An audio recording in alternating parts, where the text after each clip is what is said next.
my name is Tiffany Love, and I'm coming to you today with a response to another viewer comment. And he writes, I recently came across your video while not getting any sleep.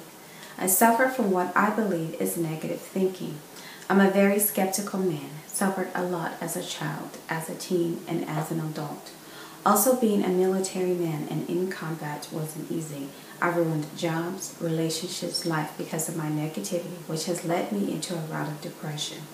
I have lost hope, dreams, basically almost given up. Doctors want to put me on medication, but I fight against meds. How can you take someone who has struggled with such an ideal, which for some reason it can't be let go? Some say think positive, draw a line, change your mind, change your life, but how in the hell can you? I'm looking into meditation, TM, and I'm very skeptical of even that helping me.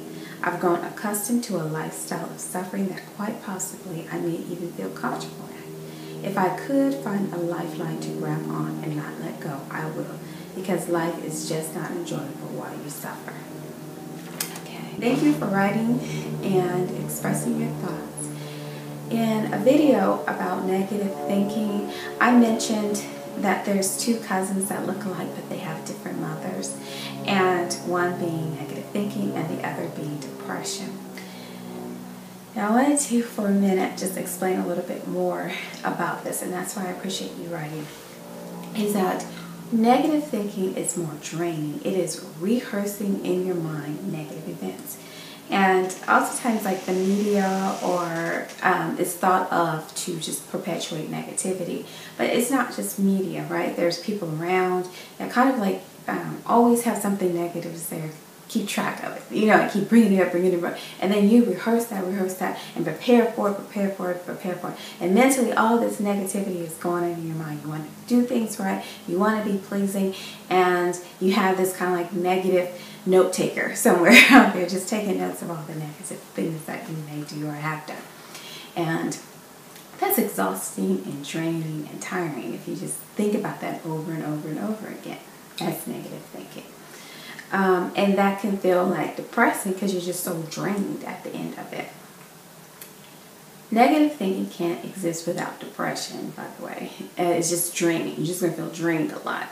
You're going to get some sleep and get up and do the same thing. It's just a habit of getting, it's getting out of that habit.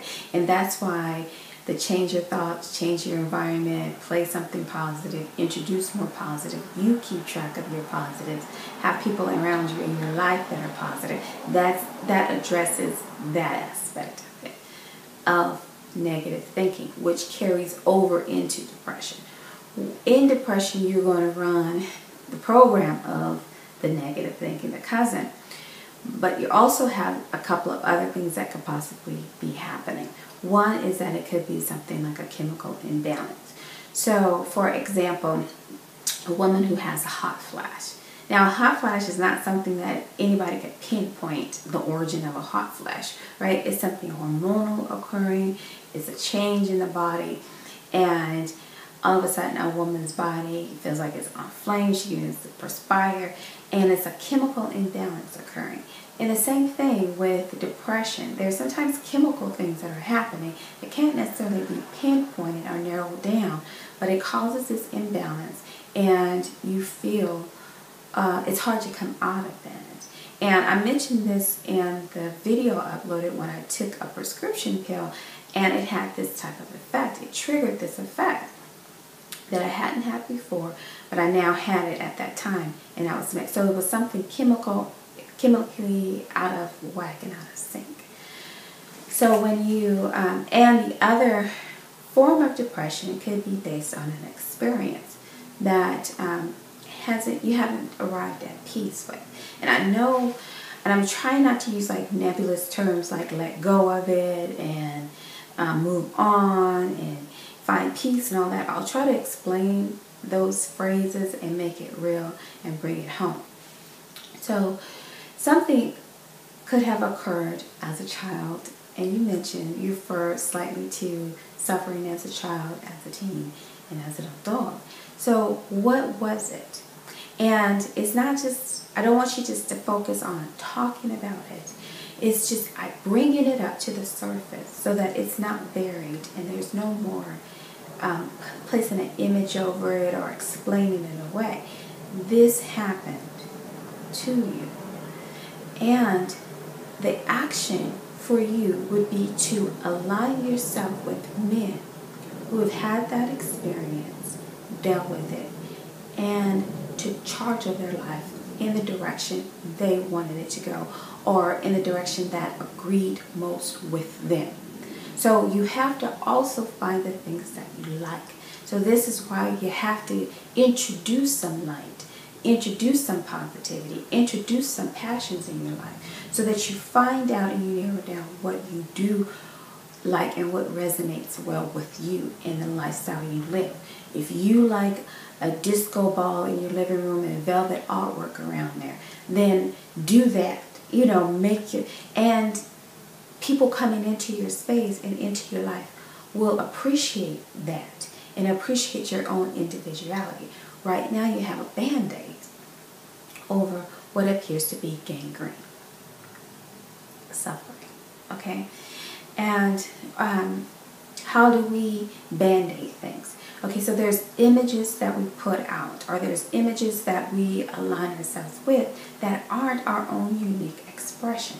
It has to be depressing to get up and to be something you are not, and not know who you are and what you like and what you are passionate about. So there's going to be some shifts. There are going to be some changes. And you have to agree to those shifts and agree to those changes to end the suffering of it. Because your body is saying right now, I'm ready to evolve. I'm ready to move forward. I'm ready to become more of who I authentically and truly am. And there is something band-aiding it there and keeping it stuck. And that's some type of anger or hatred or resentment that happened in an experience. Usually that's the case, okay? So we could get to the bottom of it. You can talk about any type of abuse you may have endured, but at the same time, it's kind of like driving a manual where you have to push the gas and you have to push the clutch and you got to ease up. Okay, it's the same thing in life. You have to give some to the past, let off of some of the past, put some on the future so that you balance out and move forward. Some people are stuck on the clutch. They just rabbit, you know, the same thing year after year, time after time, and it's the same cycle, same end result. And don't push on the gas. And the gas sometimes means that you're going to have to take the band-aid off, take some of the imaging off so that you can move forward. And I'll give you some examples of imaging. I'll give you 2 examples of someone who honestly deals with it and someone who can't get a grip on it.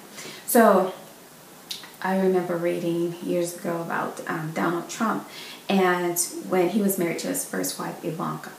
Well, they were walking down the street, and there was a homeless man, and he told Ivanka, and he pointed to the homeless man, that man is worth more than I am. And she said, well, how could that be? You're Donald Trump, you have all this money. He said, but right now, that man has more money than I do. And he is honestly dealing with financial transition and change.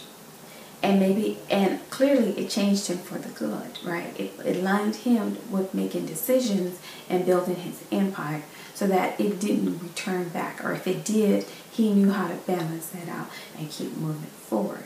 So another example of not keeping the band-aid on and continue to suffer is I had the type of work I did last. I had an office and people would come in and share. And just much like we're sharing here, or you hear me on the meditations, sometimes when you hear that, people feel intimate, like they open up, they tell about their troubles and their life, their finances, it's everything. You just hear the whole gamut of problems in a person's life in those situations and scenarios. And sometimes people feel like they are very intimate.